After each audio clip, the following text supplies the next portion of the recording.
रउरा सभे जानतानी कि प्रत्येक साल भादो महीना में गणेश चतुर्थी के दिन गणपति बप्पा के पूजा अर्चना पूरे भारत वर्ष में धूमधाम से जोरों शोरों पर मनावल जाला। प्रत्येक लोग सुख समृद्धि खातिर धन्य धान के प्राप्ति खातिर गणेश भगवान के पूजा अर्चना करेला।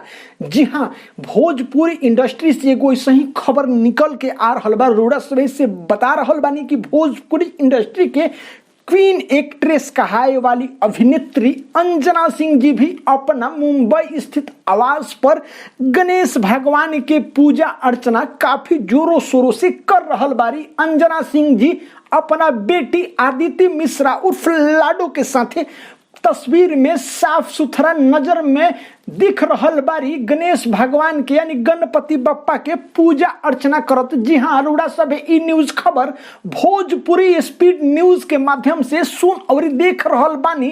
रउरा सभे के ई खबर न्यूज कैसन लागल अपन कमेंट बॉक्स में राय जरूर रखें। साथे साथे गणपति बप्पा मोरया कमेंट जरूर करें। और रउरा सभे भोजपुरी स्पीड न्यूज के यूट्यूब चैनल के अगर अभी तक सब्सक्राइब नहीं कैले तो फटाफट सब्सक्राइब कर देम, बगल में बेल आइकन दबा देम, साथे साथे वीडियो के ढेर सारा लाइक कर देम और दोस्त यार में शेयर कैल हरगिज ना भुलाएम। धन्यवाद।